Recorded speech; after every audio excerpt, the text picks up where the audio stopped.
제가 한번 간단히 기도하고 말씀을 보죠. 하나님, 오늘 특별히 어버이 주일 맞아서 부모님의 은혜를 생각하고 또 가슴에 새기면서 하나님 아버지의 은혜와 하나님 아버지를 높여드리는 날로 우리가 예배를 드리고 있습니다. 이 시간 주신 말씀을 통해 저희들에게 깨달음을 주시고 또 귀한 말씀의 깨달음을 통해서 더욱더 하나님 앞에 바로 서는 시간 되도록 축복하여 주옵소서.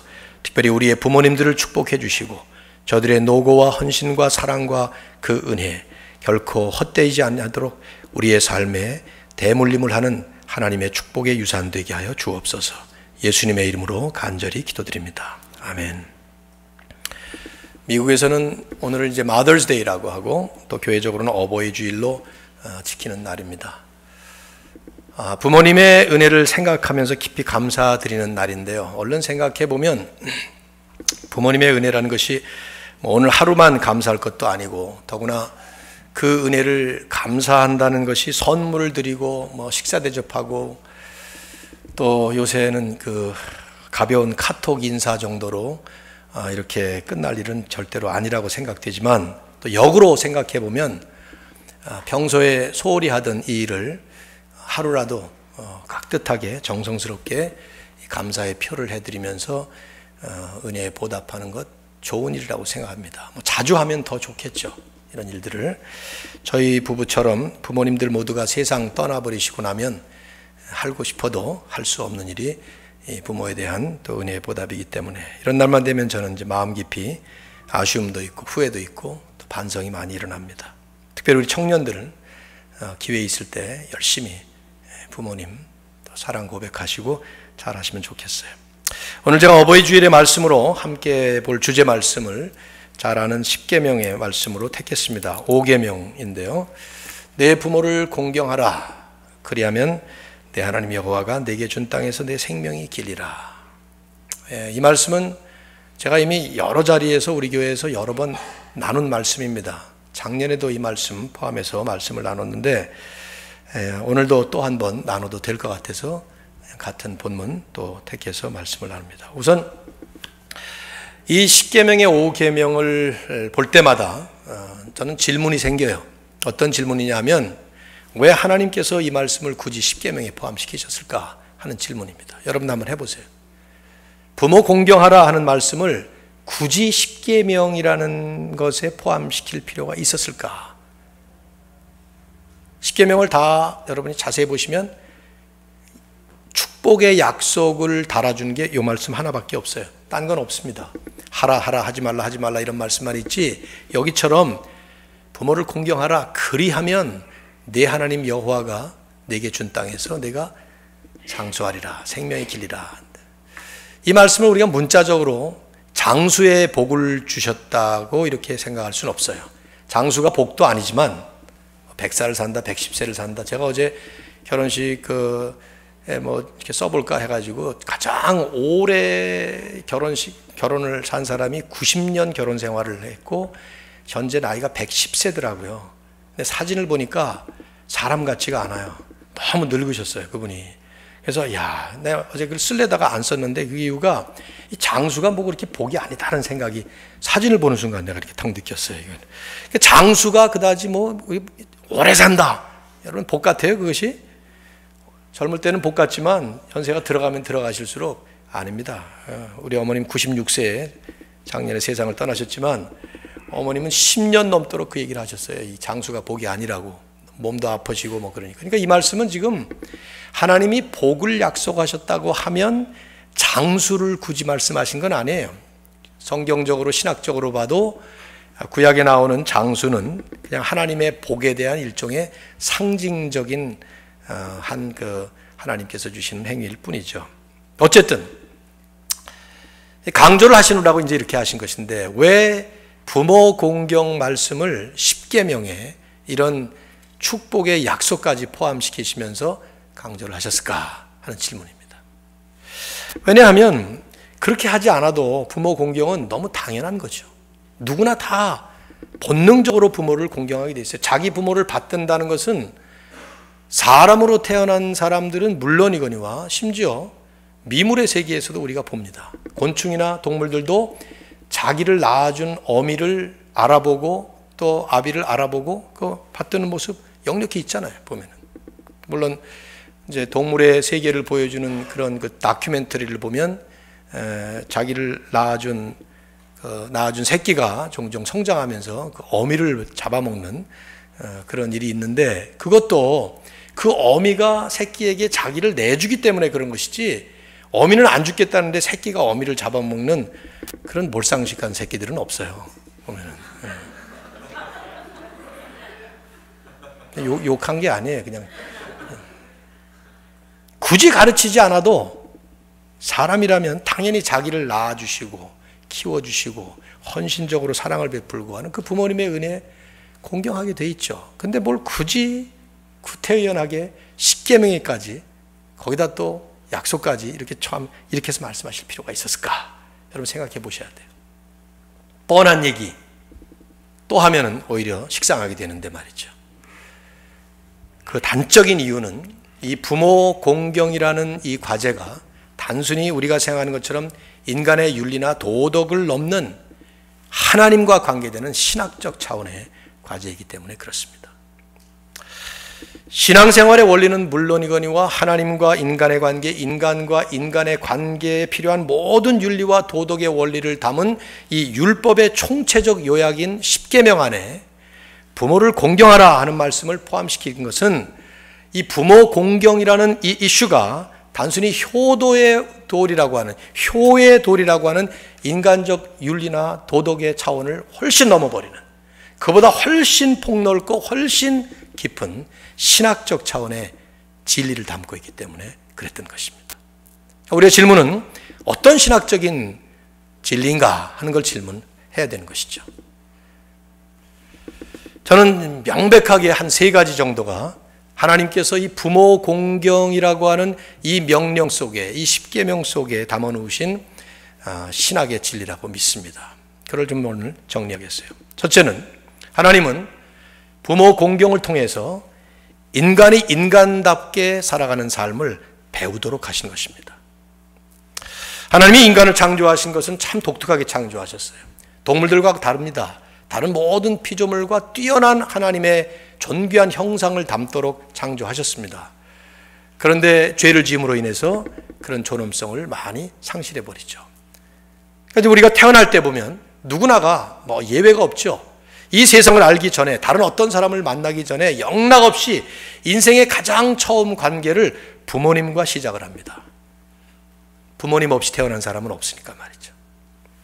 인간이 인간의 삶을 시작하는 첫 순간, 가장 먼저 부모라는 존재를 만나서 인생을 시작하는 거예요. 그래서 사람이 사람답게 살아가는 가장 근본적인 자세와 원리를 부모 공경을 통해서 배우도록 하신 것이죠. 이것이 어쩌면 부모 공경을 십계명의 5번째에 이렇게 하나님께서 넣어놓으신 그 이유라고 볼 수 있어요.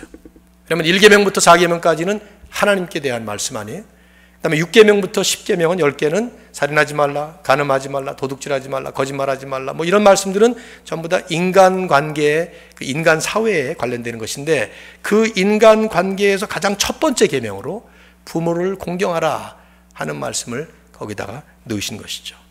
즉 사람이 사람답게, 인간이 인간답게 살아가는 가장 근본적 출발, 첫 번째 시작이 부모를 공경하는 것이기 때문입니다. 이걸 이제 우리가 신학적으로 접근을 해보면 부모 공경을 통해서 인간이 비로소 인간다워지기 시작한다 하는 말은, 다른 말로 하면, 신학적인 표현에서 한다면은 인간은 처음 태어날 때는 모두가 인간답지 못하게 태어난다 하는 말을 가정하고 있는 거예요. 우리 다 알고 있는 얘기 아닙니까? 인간은 처음 태어날 때는 죄 때문에 죄인으로 태어납니다. 원죄 때문에 죄인으로 태어나요. 그 죄 때문에 하나님의 존귀한 형상을 받은 사람들이지만 사실은 실제로는, 현실적으로 보면은 동물 같은 근성을 가지고 태어나죠. 어떤 경우에는 동물보다 못한 모습이 역력해요. 동물은 이유 없이 자기 같은 종족을 죽이지 않습니다. 배고파서 아주 어려운 절박한 환경에 놓이지 않은 이상 사자가 사자를 물어뜯어 죽이고 늑대가 늑대를 죽이고 그러지 않아요. 근데 사람은 이유도 없이 같은 종족들을 수없이 무참하게 대량 학살까지 합니다. 이건 동물보다 못한 모습이죠. 왜 그렇습니까? 죄 때문이에요. 죄 때문에 우리는 태어날 때 동물보다 못한 모습으로 태어나요. 동물보다 못한 모습으로 태어나는 인간. 그래서 인간답지 못하게 태어난 그 인간이 점차 자라면서 인간다워지는 하나님의 그 형상을 회복하는 그런 모습을 배워가도록 하나님은 부모 공경이라고 하는 이 귀중한 과제를 우리에게 안겨주신 것이죠. 부모의 사랑을 보면서 사랑이 뭔지를 깨달아요. 부모의 은혜를 입으면서 부모의 그 은혜가 뭔지를 알게 되고, 심지어 부모의 징계를 통해서 우리는 사람다운 사람으로 훈련되어가는 과정을 밟게 되죠. 부모를 공경하라 하는 하나님의 말씀은 바로 이런 죄인인 인간이 죄인이 아닌 인간다운 모습을 갖추도록 하나님께서 세우신 그 깊은 의미가 있는 것이죠. 그렇기 때문에 가정에서 부모 공경을 잘하면서 잘하지 못하게 되면, 그러면 나중에 성인이 돼가지고 바람직하지 못한 모습을 역력하게 보일 수밖에 없습니다. 반대로 부모 공경을 잘하면서 가정에서 자란 사람들은 나중에 성인이 된 후에 모습을 보일 때도 사회생활도 잘하게 되어 있죠. 여러분, 우리말에 그 말 있잖아요. 효자 집안에 충신 난다. 그 효자로서 효도를 잘하면서 부모를 공경한 사람은 사회생활을 할 때도, 임금에게 충성한다는 그런 말이긴 하지만은 사회생활을 할 때도 잘한다, 그런 말이죠.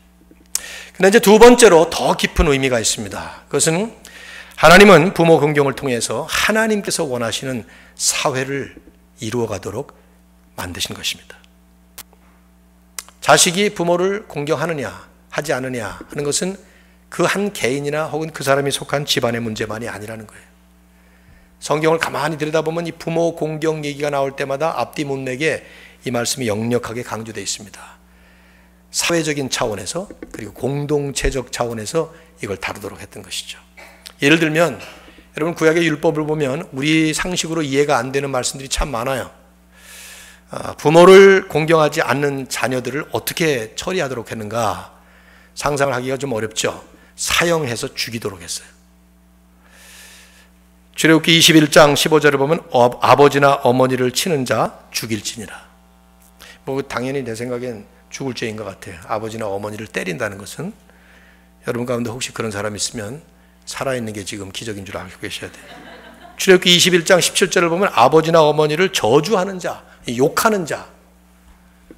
참 미국 사람들 보면, 나는 한국은 좀 덜한 것 같은데, 뭐 한국도 그러긴 하죠.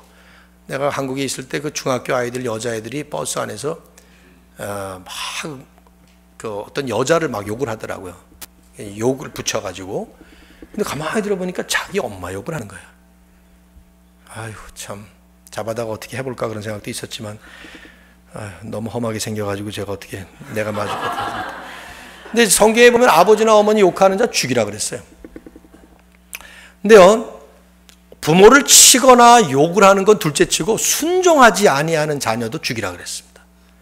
신명기 21장 보면 제가 한번 읽어드릴 테니까 들어보세요.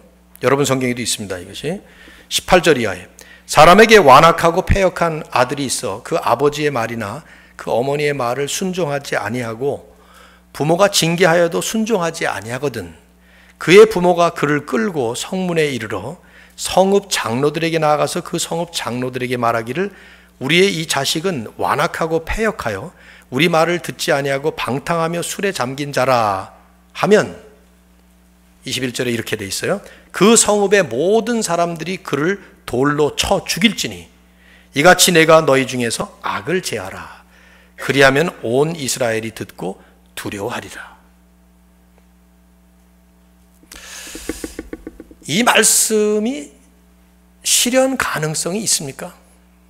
여기 청년들이 많아서 우리 부모님들, 꽃 따신 분들, 여러분 자녀가 여러분의 말씀을 순종하지 않고 방탕하다.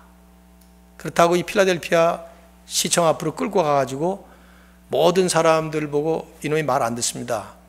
그래서 사람들이 다 돌로 때려 죽이도록 내줄 수 있겠어요? 예? 있어요? 이런 사람 별로 없네? 있다는 것 같아. 자식들이 엄청 빗나갔구만. 여러분, 아무리 자녀가 빗나갔다고 내 자식을 내가 내가 죽이는 것도 아니고 사람들에게 내줘가지고 이놈이 빗나간 놈입니다. 순종하지 않습니다. 방탕해서. 그래서 사람들이 돌로 때려 죽이도록 이 공개 처벌을 하도록 내줄 부모가 있겠냐 이 말이죠. 이건 불가능한 일이에요. 실현 가능성이 없는 말이에요. 그리고 성경에 보면 이런 적이 한 번도 안 나와요. 실제로 예가 없습니다. 제가 생각할 때는 구약 역사 속에 이런 일은 없었을 것 같아요. 그런데 왜 하나님은 실현 가능성도 없는 이런 말씀을 이렇게 하셨을까? 그 이유는 간단하죠. 부모 공경이라는 이 과제가 개인이나 그 집안의 문제가 아니라 이스라엘이라고 하는 하나님의 공동체를 세워가는 일에 아주 직결되는 치명적인 일이 되기 때문에 그렇다는 것이죠. 부모 공경을 하지 못하면서 자라난 그 사람이 성인이 되었을 때 그 사람이 그 시대와 그 사람이 속한 그 커뮤니티에 미칠 영향은 상상하기 어렵다 그 말이에요. 실제로 그런 일들이, 파행적인 일들이 얼마나 많이 일어나는 것을 우리가 보고 있습니까? 그런 일이 일어날 때 아마 추적을 해보면 그 원인은 분명히 성경적으로 볼 때 그건 가정에서 출발을 했을 겁니다. 어떤 한 사람이 사회 악이 되었을 때, 우리 많이 쓰는 말 아니에요. menace to the society. 이 사회 악이다. 이런 말 쓰잖아요. 그래서 그런 사람들이라고 생각되는 사람들을 감옥으로 넣고 그러지 않습니까? 그런데 그 사람이 menace to the society, 사회의 악이 되기 전에 그 출발점이 어디였는가를 생각해 보면 그건 분명히 가정에서 출발한 거예요. 부모 잘못이든 그 사람 잘못이든 어쨌든 간에.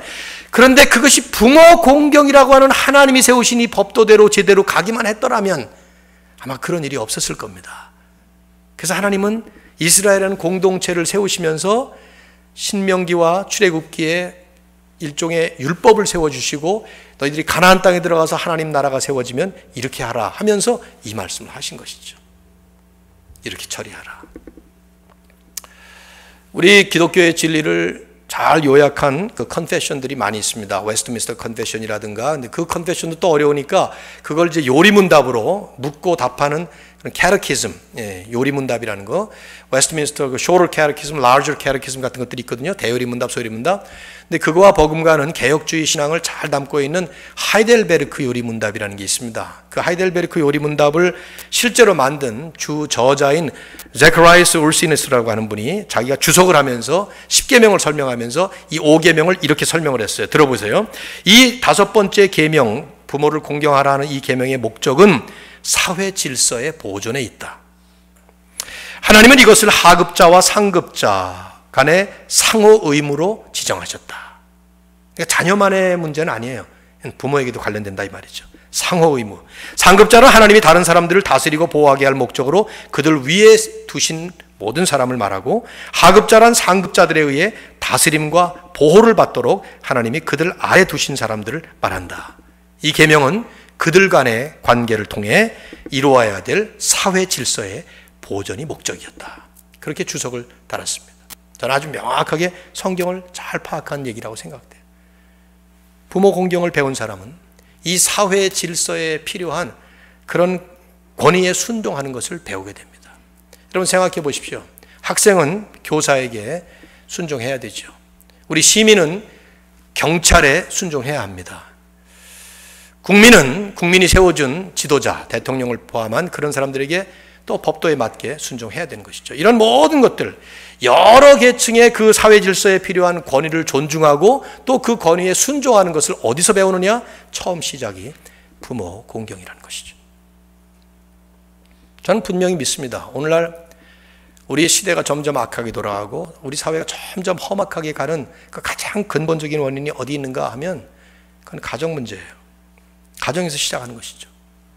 부모가 잘못했던, 자녀가 잘못했던, 어쨌든 부모 공경이 제대로 안 이루어질 때, 부모 공경을 제대로 배우지 못하고 자라갈 때, 그럴 때 인생 본연의 모습을 상실하게 되고, 아까 말씀드린 것처럼 인간답지 못한 모습으로 형성되어 갈 뿐만 아니라 마땅히 배워야 할 이 권위에 순종하는 것을 배우지 못함으로 인해서 결국 본인이 성인이 되었을 때 그 권위에 의해서, 정당한 권위에 의해서 질서 있게 돌아가야 되는 그 커뮤니티에 치명적인 악영향을 미치게 되는 것이죠.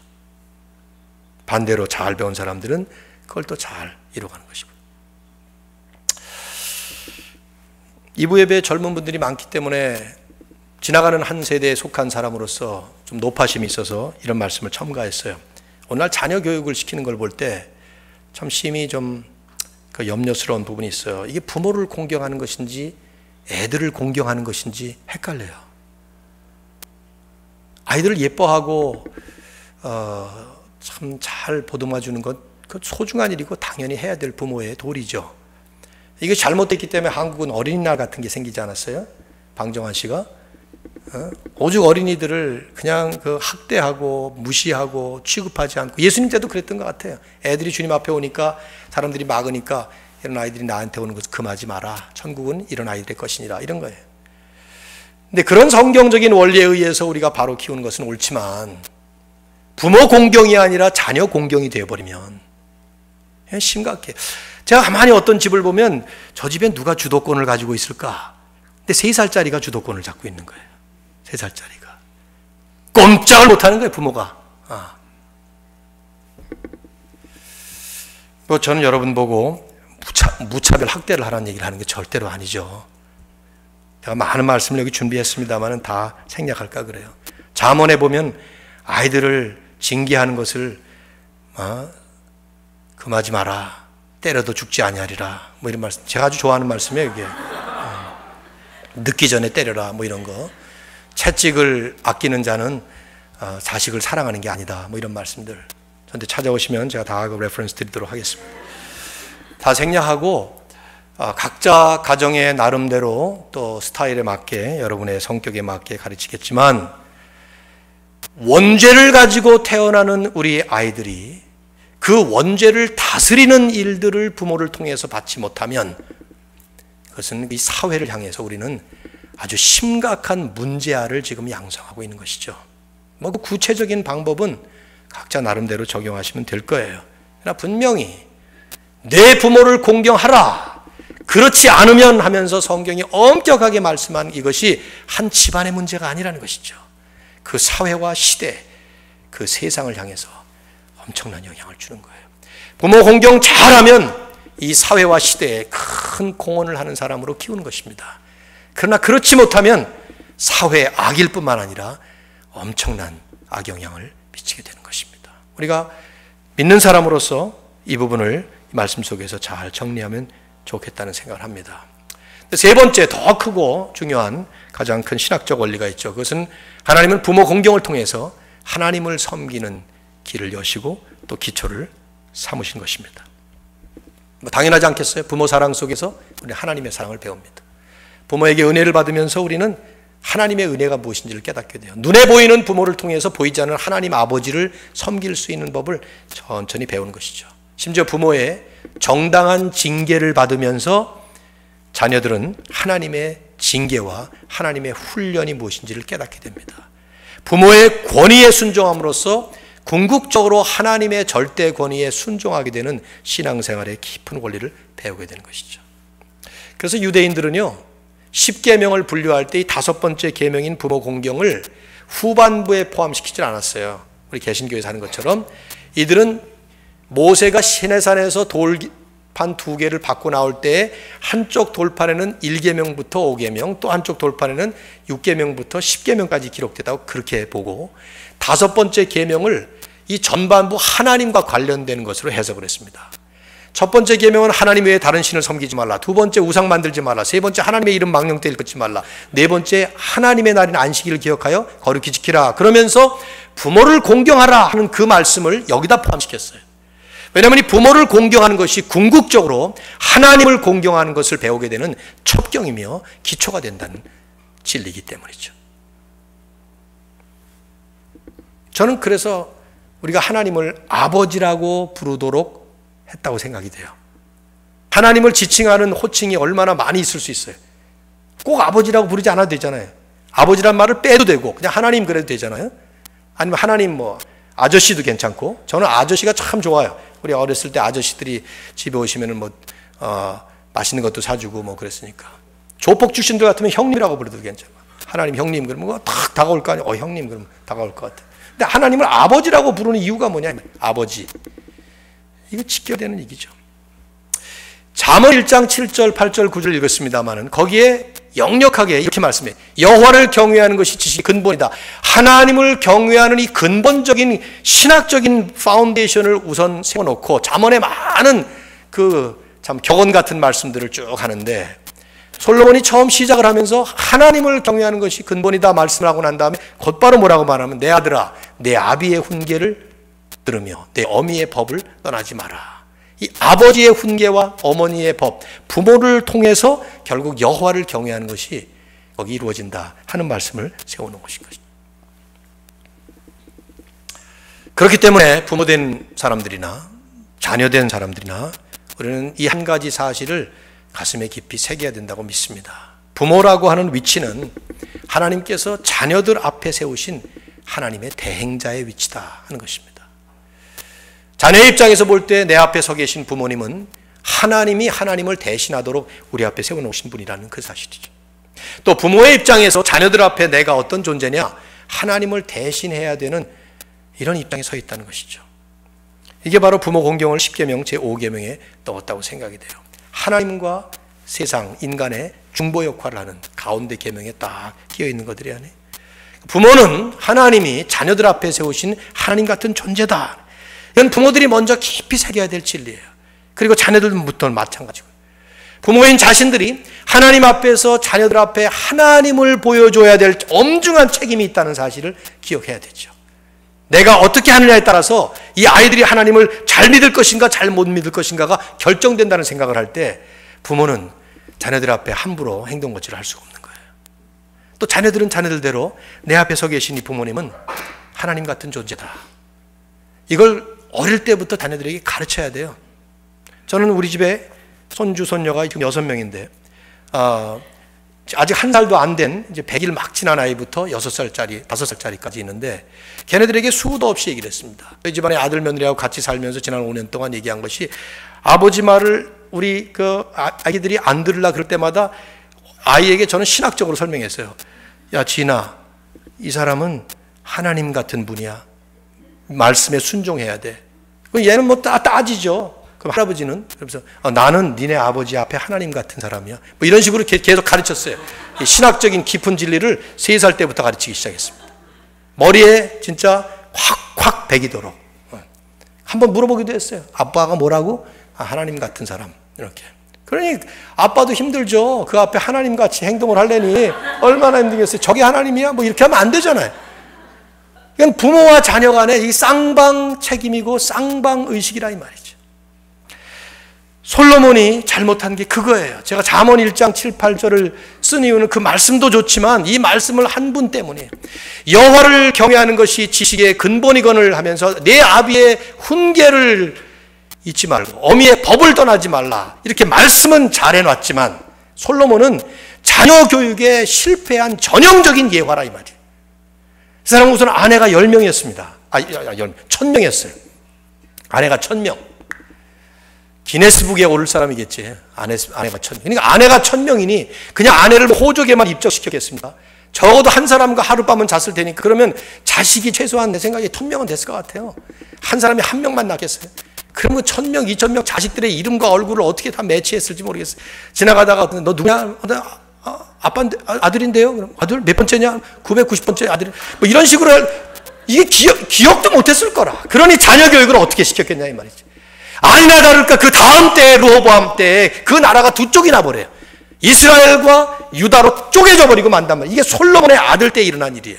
그렇게 말씀은 기가 막히게 잠언에, 전도서에 이런 말씀들을 남겨놓았지만 실제로 삶은 전혀 그렇게 삶을 못 살았던 것이죠. 자녀들 앞에서 하나님과 같은 입장에서 하나님의 마음을 가지고 하나님의 인식을 하면서 제대로 가르쳤어야 되는데, 말만 그럴듯하게 기가 막힌 진리의 말씀들을 선포했지 삶으로는 하나도 못 샀던 솔로몬, 그 앞에 나온 모든 자녀들 전부 다 그렇게 돼버리고 말지 않았어요. 결국 자녀 양육은 가르침이 아니라 모델링이라고 생각돼요.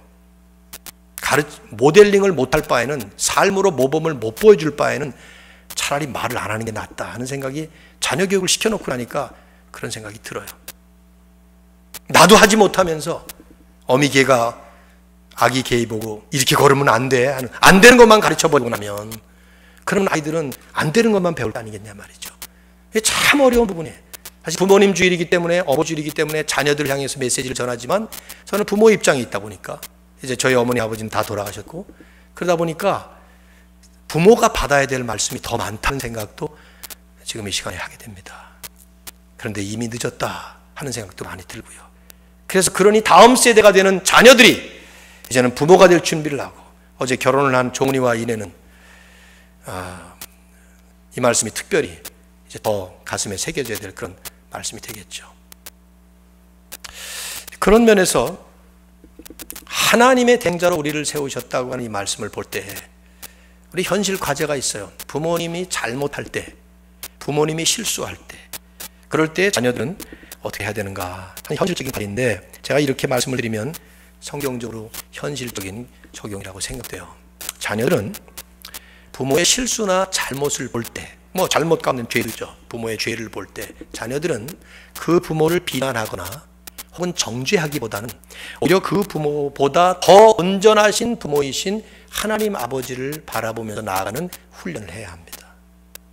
왜냐하면 부모가 우리 앞에 눈에 보이는 아버지로 계시지만 그 아버지보다 더 높은 아버지가 계시다는 것을 기억하면, 비록 내 눈에 보이는 육신의 아버지가 잘못을 하더라도 오히려 그 잘못을 통해서 그분을 정죄하거나 비난하는 것은 도움이 안 되고, 그분을 통해서 오히려 더 온전하신 아버지를 바라보는 그 훈련을 해야 되는 것이죠. 그게 성경적인 교훈이에요. 얼마든지 육신의 부모의 잘못을 지적할 수 있어요. 비난할 수 있습니다. 정죄할 수 있습니다. 그러나 자녀에게 그게 조금도 도움이 되지 않습니다. 성경에 좋은 예가 나와 있잖아요. 노아와 노아의 그 자녀들의 예 아닙니까? 창세기 9절 보면, 여러분 잘 아시는 얘기 아니에요? 홍수 시판이 다 끝나고 노아는 당대의 의인으로 완전한 자, 하나님과 동행하는 자라는 칭찬을 받으면서 구원을 받습니다. 그런데 홍수 심판이 끝나고 나태해졌는지 농사를 짓고 포도를 심고, 그래서 포도를 따가지고 거기서 포도주를 만든 다음에 그 포도주에 마취가 돼서 벌거벗고 장막 안에 들어있어요. 그러니까 홀딱 벗은 겁니다. 지금도 그렇지만 그 당시에 그런 모습, 아주 추한 모습이죠. 성적으로 볼 때 그거는 죄성을 드러내는 그런 모습으로 보여져요. 그런데 어쨌든 그 모습을 셈, 함, 야벳이라는 세 아들 중에 함이라는 아들이 들어서 봤습니다. 본 그 아들이 나가서 셈과 아벳에게 말을 했어요. 무슨 말을 했는지 기록이 안 돼.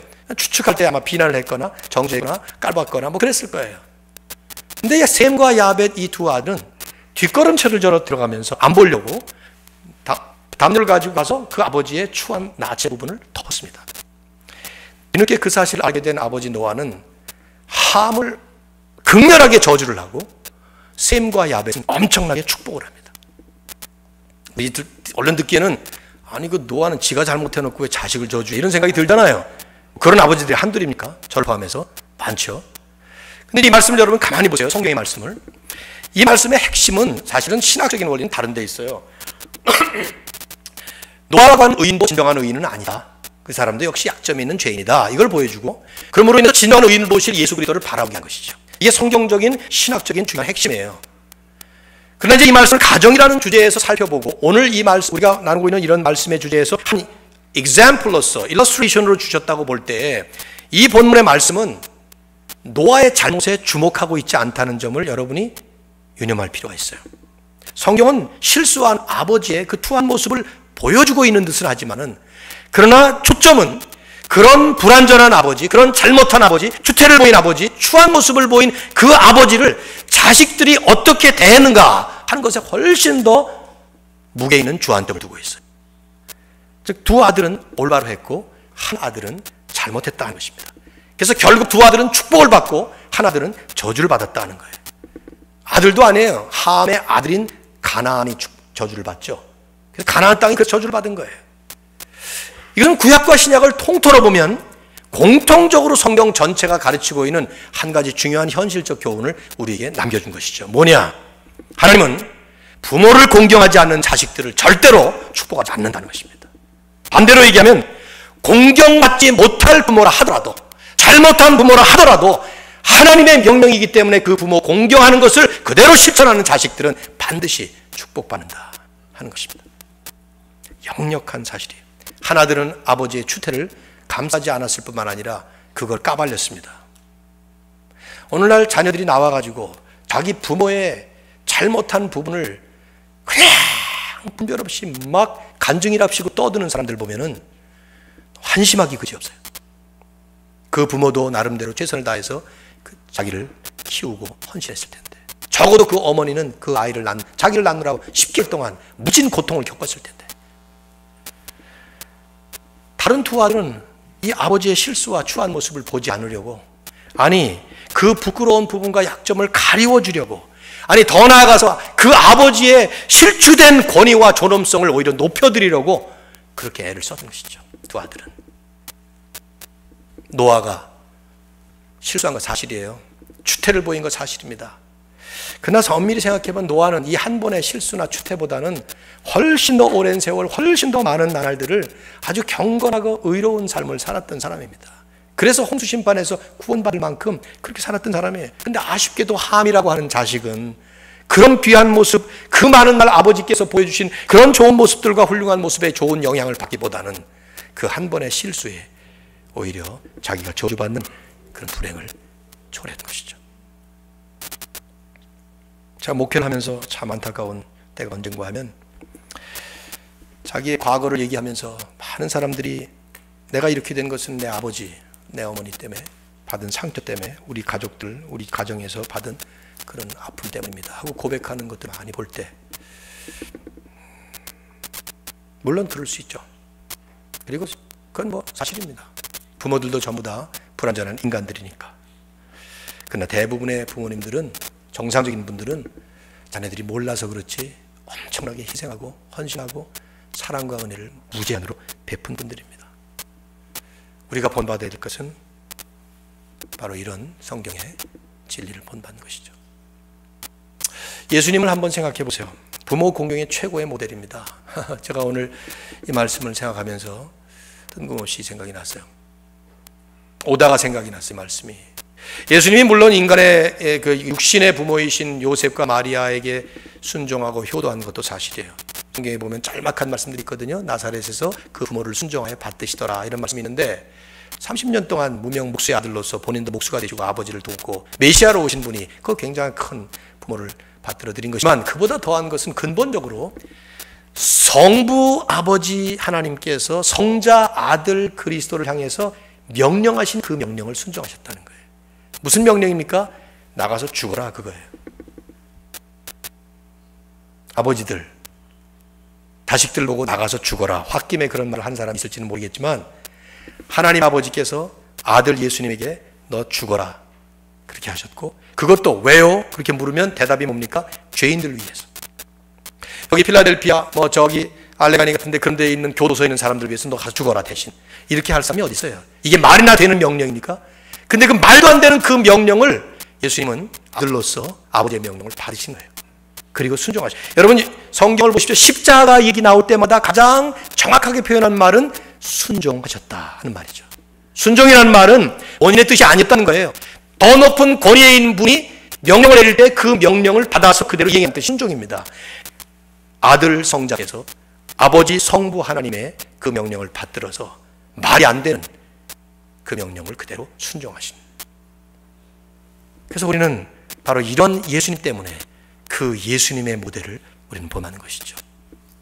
저는 이제 부모된 입장이고 이제는 조부모가 된 입장에서 더 이상 제가 키울 자녀들이 없기 때문에 이런 말씀을 볼 때 우리가 해야 될 일이 뭔가 하는 생각을 해보게 됩니다.